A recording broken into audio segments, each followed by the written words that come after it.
पुनः पुराने परिदृश्य में लौटती है। दिव्या वही खड़ी खोई हुई केतकी को देखती है। केतकी की आंखों में आक्रोश भरा हुआ है।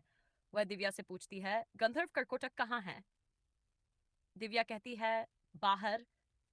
सभी देवक और पुष्पा को बधाइयां दे रहे हैं।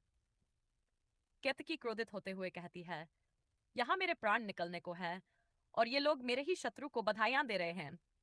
कर्कोटक, फूलवती और मेरी बाकी सहेलियों को इसी क्षण यहाँ बुला कर ले आओ।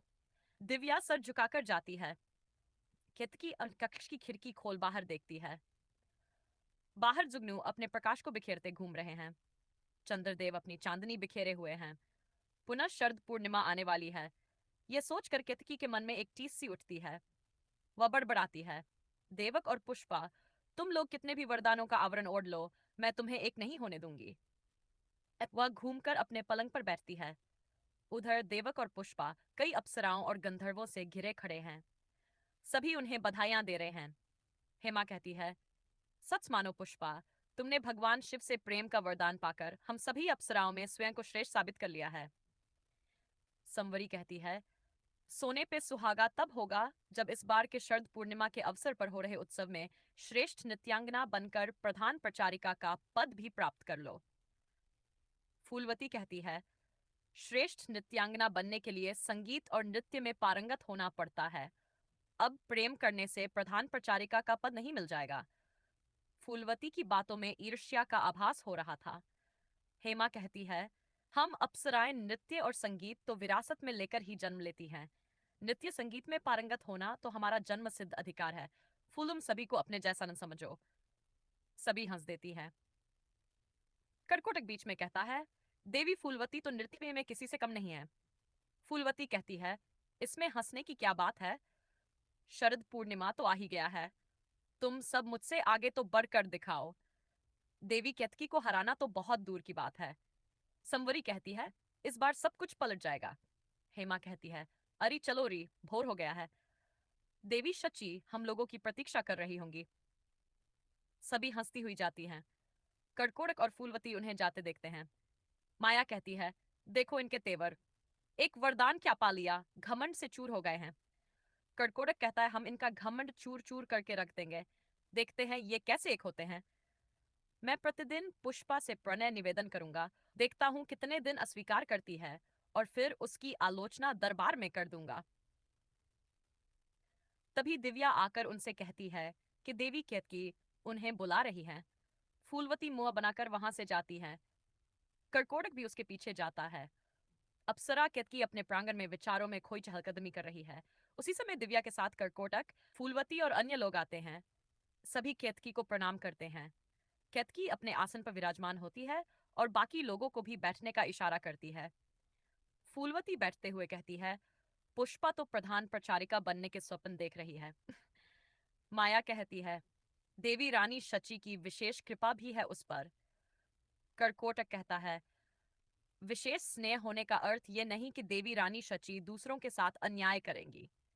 केतकी कहती है, बात अन्याय की नहीं है कर्कोटक, बात प्रतिद्वंद्विता की है और पुष्पा मुझसे किसी भी प्रकार से कम नहीं है। पिछली बार भी बड़ी मुश्किल से मैंने यह पद अपने पास रख पाई थी। फूलवती कहती है, पुष्पा को छोड़ और किसी अप्सरा में इतना साहस नहीं है जो तुम्हारे समक्ष खड़ी भी हो सके। केतकी कहती है, हमें कोई न कोई ऐसा उपाय विचार करना होगा जिससे पुष्पा प्रतियोगिता में भाग ही ना ले पाए। सभी विचार में पड़ जाते हैं। फूलवती कहती है, क्यों न हम सूर्यास्त होने से पहले ही पुष्पा का हरण कर सुमेर गिरी के किसी कंदरा में ले जाकर बंद कर दें। माया कहती है, हाँ, यह उचित उपाय है। केतकी कहती है, यह तो एकदम निर्थक उपाय है।